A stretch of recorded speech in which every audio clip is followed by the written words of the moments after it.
Hello everyone, it's Old Guardian here. Control Warlock is one of my favorite archetypes of all time, and I always try to make it work in every expansion. Back in Ashes of Outland it actually worked quite alright. It was just a little bit inferior to the Malygos version, but with Kenretard Ebb Unlock, suffering that Kenretard Prime resurrects dead demons, and then Satrovar, I was able to make up to 4 Kenretard Primes and a bunch of demon boards, and that was quite a lot of fun. Now, of course, for Scholomance Academy I want to try to rebuild the archetype again, but Kenretard still remains the way. Big demons Kenretard, there's Enhanced Dreadlords, there's the big taunt demons from Abyssal Summoners. This time there's also Void Drinkers, which are 7/8s when you play them when they destroy a soul shard, but they come out as 4/5s when you resurrect them, because the Battlecry effect doesn't go off. And then there's the Aranasi Broodmothers. And of course I wanted to play with the new legendary card, the Archwitch Willow. I'm in a 7/7 Battlecry, summon a random demon from your hand and deck. In order to play with Archwitch Willow I cannot use Satrovar in the deck, so now I have a bit of a new way to build this. So first you play the Archwitch, you get some demons on the board, then you don't play Kenretard until after the Archwitch, or before the Archwitch if you really don't need that value in that particular matchup. But you want to play Kenretard after the Archwitch, then when you draw the Kenretard Prime you want to play Philosophy, so you make a copy of the Kenretard Prime and then you can have 2 Kenretard Primes in a game.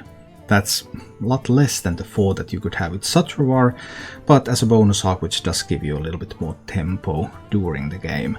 Overall still I'm not sure if the Archwitch version is any better than the Satrovar version, it's just something that I wanted to try out. Soul Fragments do help you a little bit. You can defend, you can heal, you have some more removal pieces in the deck, and because you couldn't run the Mohawk Artificers anyway with the big demon scheme, then there's really nothing that can be lost with those Soul Fragments, so that healing is very, very welcome. The biggest problem I have with this deck is that it just dies to Priest. Priest is incredibly oppressive against all sorts of control and combo decks right now. With Illusia, with the Priest Galagrond, with all the stealing, there's practically just nothing you can do against Priest if you're playing control deck. Priest is the ultimate control deck, no other control deck can compete. The only way to beat Priest is to kill them just before they can stabilize.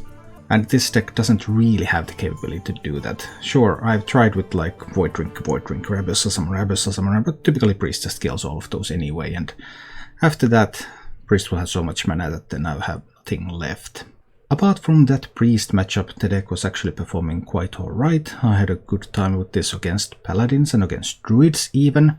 So it seems like it's a playable deck, but that Autolos Priest matchup, combined with the fact that of course you don't have 100% against other archetypes either, then unfortunately it's only a deck that wins a little bit more than half of the time, so it's not going to be top tier in this expansion, I believe. Still, apart from those Priest games, I had a good time with this deck, and there's some fun things that you can still do with Control Warlock. If you enjoy this content, please subscribe to my YouTube channel. And you can also support the channel by joining as a paying member here on YouTube or joining as a subscriber on Twitch, where I live stream 6 days a week, so check down below for a link to my Twitch channel to check me out live as well. And now, let's go take a look at Control Warlock in action. Let's see how this one's going to turn out.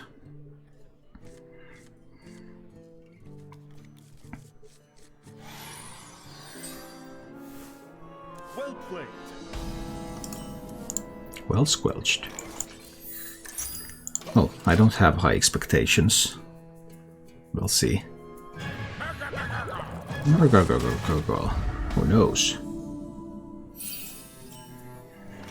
Alright, let's do a little bit of tappity tapping. The Paladin of course expects me to run Malygos, and I kind of wish I did. An aggressive variant, love to see that. I played this aggressive variant a lot. Had a great time with it. Before the new expansion. But we'll just kill that board for now. Yeah, cowboy. You're welcome to join my Discord server.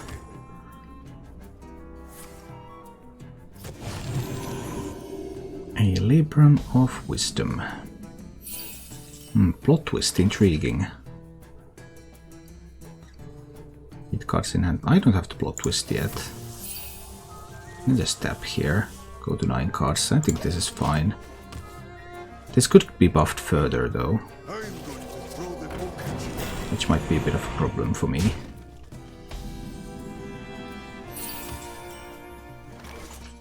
I don't have any soul fragments, so this is not a big minion yet. I suppose we'll just drop a Crazed Netherwing out there. Sure, this can get buffed. To trade this away, for example. Or just go face. It's a Paladin. Paladins like face. Yeah, it's a Paladin. Paladins like face. That was actually a bit too much, right? Does that mean that I'm going to die now? Possibly, yeah. A little bit sad about that. Probably need to set up a taunt minion here. Taunt minion there and then kill that one. Perhaps I can survive. But right now it looks a little bit bleak. How good do you find Control Warlock until now? I have absolutely no idea. This is the first game I ever play with the deck in this meta. It can be anything. We have to leave this one up. I will have to siphons or the other one. There's a risk of dying here. I just didn't want to give the Paladin the Libram back yet. Definite risk of dying here. Maybe Control Warlock is a bad idea. Because there's so many big minions. And even though you have a lot of hard removal in a Control Warlock deck, it's still difficult to... Oh dear. It's still difficult to find enough tempo to manage. So the only way to survive this is to plot twist into Kelidon again. I have to draw that Kelidon back from the plot twist. Then that would leave just a 2-1 on the board. That's the out. We're going for the out. Let's see if we can find it. We find it. Splendid.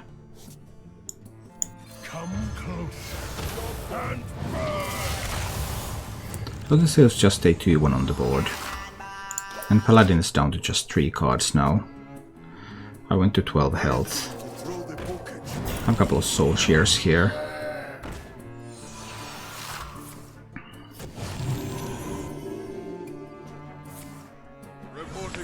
Paladin keeps being aggressive. Paladin is completely out of cards. That's good.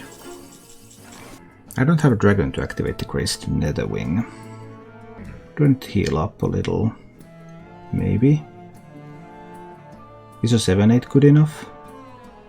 Not necessarily. Oh, but I can kill 2 minions and then I can heal up. I guess 7-8 will do. I'm actually going to Nether Breath there. I'm going to Soul Share there as well. Then I can play the 7-8 Taunt. And I can use that to kill that Shotbot. Sure, there's a Libram in hand. +1 top deck card. Good top deck card. Definitely approve of top decking that piece. But I'm still okay. This is not bad yet.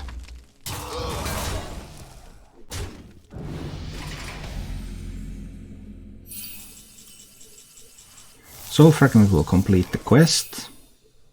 Sweet. I like completing the quest. Completing the quest gives me free cards. Let's take a free card. Free card that heals me. I like that. I like that a lot. Then I can do an Abyssal Summoner here. And I can Soul Share the tree too. And I might as well play an Aranasi Broodmother on the board. Alright. Paladin is down to just 1 card per turn. The top deck card. And I have managed to build a board. Ah, but Hyebes Allura means that that's actually 2 cards. What will Abyss cast? Blessing of Authority. Respectable. That's a big Abyss.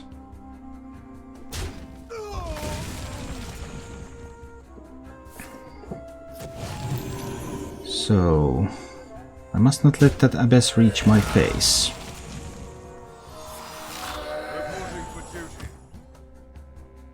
One of those minions is going to be buffed.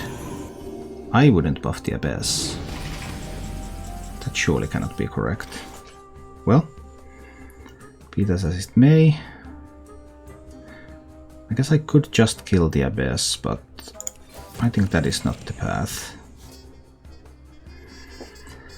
Lowest cost demon in your hand. That would copy the Aranasi. That's not what I want to do right now. I want to play the Dreadlord. Then I want to trade away those minions.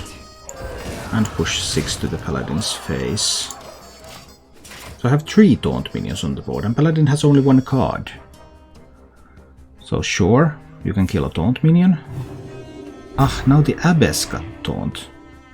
Well, that was a surprising turn of events. And one that I wasn't very happy with, of course. Surprisingly high quality top deck.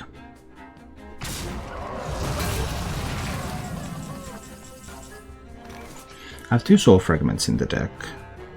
I guess I want to play this to destroy one of the soul fragments now, before tapping. I don't have more hard removal pieces. Does a pair of 7/8 win?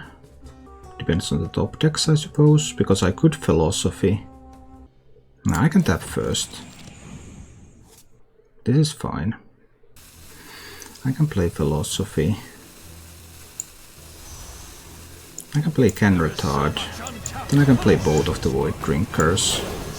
That one can hit in. Like this. Then I have a pair of 7/8s. I have a 3-2, I have a 5-5, I have a 4-5. Paladin has 1 card again. What is the top deck card this time? It's another buff and another card. And that card is another big buff.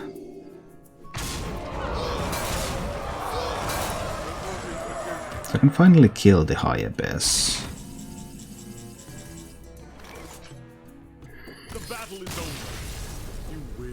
Well, that became surprisingly long. Long and troublesome ending. Up against the Druid. Can I be the Druid? I guess it depends on ramp, especially. Because a lot of ramp means that I can't clear stuff fast enough. Like, if the Druid has to play... If the Druid has to play the stealth minion without the Guardian animals, then Dark Skies can wipe it. That's one of the main reasons I'm running Dark Skies. So if that's played for 5 mana, because sometimes it is, then I can kill it from stealth. Because killing 4 health stealth minion is surprisingly difficult. Let's see.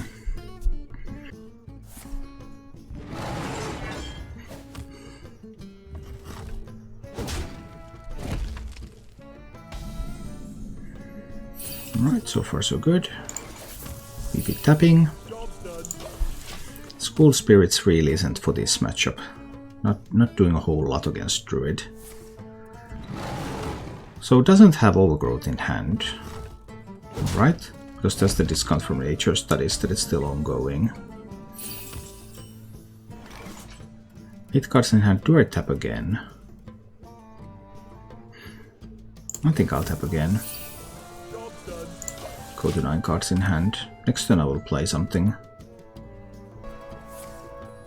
Well, use the discount on a coin is a bit of a surprise. And this is the reason for running Dark Skies. Because this play happens on regular basis. And I don't want the Twilight Runner to draw cards for the Druid. So that's my Dark Skies reason. Unfortunately, there's also Guardian Animals right after that. It pulls another Twilight Runner. And this time I cannot answer it. So the best I can do is play the Abyssal Summoner here. That does give me a 9/9 taunt. So Druid will get 2 cards, but because of the Overload Druid and not being at 7 mana, there shouldn't be a whole lot the Druid can do this turn, but Druid will be able to do a lot of things afterwards.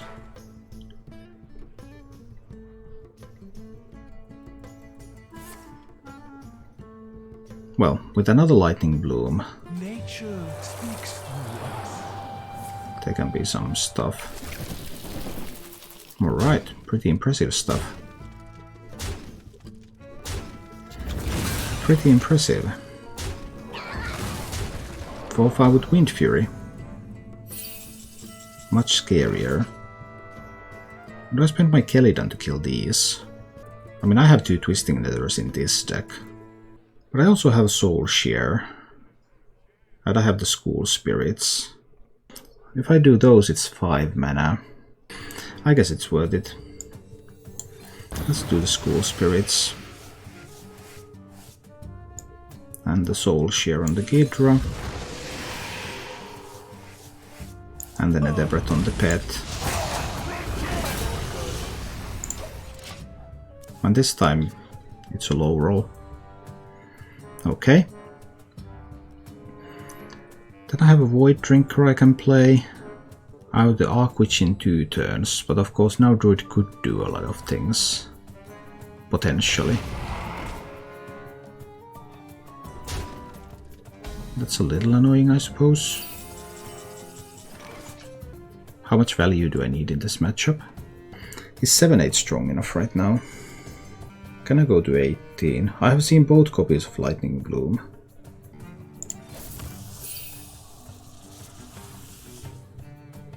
Well, no, there's that too. I'll just do that. Let's get the 8/8 out there. Mana efficient. Obviously when this attacks, this one also dies. But there would have to be a Kael'thas. Oh, there is a Kael'thas turn. Fine, there's a Kael'thas turn. Well, that's tough. That's obviously tough. But no survival of the fittest, at least. But what is the freeze spell? Hope it's not an overflow. It's an overflow. Well, then there could also be a survival of the fittest. I have a Siphon Soul to kill that Kael'thas. Alright, is there Guardian Animals or Survival of the Fittest? There's probably only 1 beast left in the deck, though. There is the Survival of the Fittest. And that's all for this time. So then it's simply a Siphon Soul on the Kael'thas. And at 8 cards, do I want to go to 9 cards? Yes, I cannot see any reason why I wouldn't. Grab some healing while I'm at it. 9 cards in hand. Alright. And now Druid has 1 Teacher's Pet. And Druid has Ysera. And then there will be the dragons, of course. 1 Ironbark left.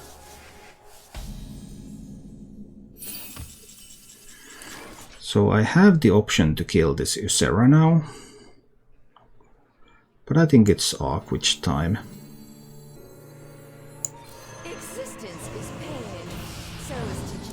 Let's just play the Archwitch. And a couple of taunts going. 8 cards in hand, 14 cards in deck. I have 2 Twisting Nethers and a Paladin. And Druid has 1 Teacher's Pet, that Ysera and the Portals. And 1 Survival of the Fittest. I should be able to clear everything. But we'll see. There's still a little way to go. That pulls the Teacher's Pet, that's the only beast. Our Druid has Anubis Defenders too. Alright.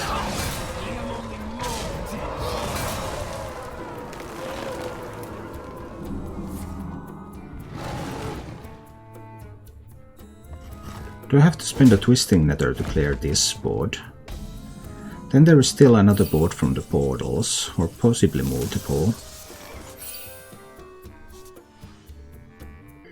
Let me see. So, I have School Spirits, Then this one can trade that one away. And with Soul Share I can kill that one too. That's 5 mana. But then I can also play a Void Drinker. Haven't seen any plot twists, so I haven't been able to complete the quest. If I play the Void Drinker, I won't be able to tap. Also can't tap even if I just play the dragon. I think I still need to go with that. Let's kill that one first and see what happens. 3/3 with taunt, alright. Soul Share that. Hit into it. Play the Void Drinker. I think that's the way. I have a Twisting Nether in hand. So this Druid deck was running the Defenders, so there's one Defender and the Portals left. And of course these minions right here on the board. And one Survival of the Fittest. And I have one Twisting Nether in the deck. So... But there's 4 real cards in the Druid's deck. So if Druid draws... Oh! That was a surprise. That was obviously a surprise. Well, generated card. Wasn't quite something that I was expecting there.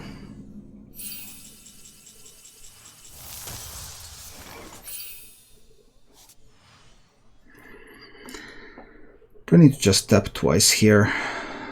I probably do. But I think I may have to kill that Ysera. 7 cards in hand. Yeah, tap.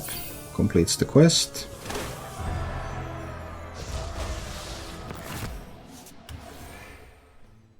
I will have to kill the Ysera with the Kellydan. I will still have 2 Twisting Nethers left after that. I suppose it's okay. I lose the discount here. Obviously not ideal. 9 cards in hand. I think I just have to kill the Ysera. It's a little bit too scary. I have 1 Twisting Nether in hand, I have 1 more Twisting Nether in deck. Druid has a Survival of the Fittest. So I have to be concerned about that.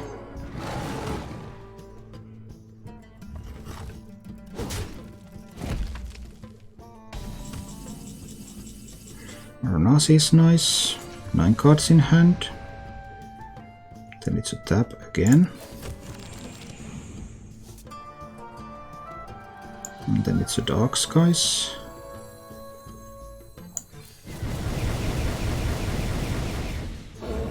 Into Crazed Netherwing. And I suppose a Crimson Hothead too. Is it a Crimson Hothead too? Most of the portals should be coming soon. There's 7 portals in the deck. I may need to wait with the Hothead, because if a lot of portals come, I need to Twisting Nether. And then there's a chance that I need to Twisting Nether again, so I need to maintain as many cards in hand as possible in order to be able to do the double Twisting Nether as reliably as I can, if I need to try to plot Twisting to Twisting Nether. And I need to hope that there are no Death Rattle Dragons, specifically the 8/8 that summons a 7-drop, because some of those could be lethal.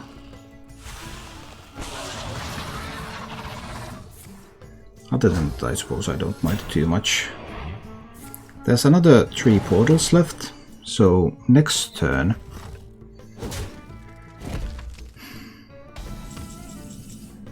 I found the second Twisting Nether, that's game.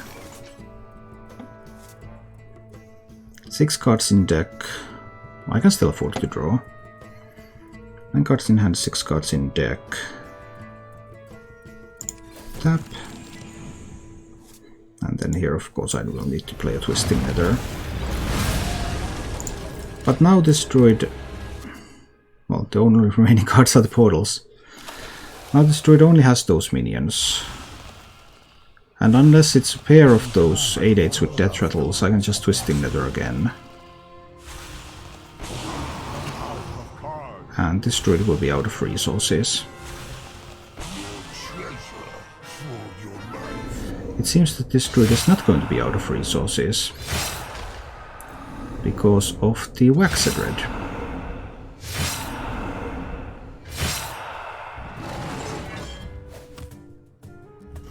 Fine. Waxed Red alone is not enough, even with the buff. What does Druid have otherwise? There's a Bock Beam. There's an Innervate, there's a Bock Beam. There's one more card. Innervate, Bock Beam. I don't know what the last card is. Oh well. Twisting Nether to kill those. Waxed Red of course survives. But alright. Thank you for watching. If you enjoyed the show, please click the like button and subscribe to my channel for more.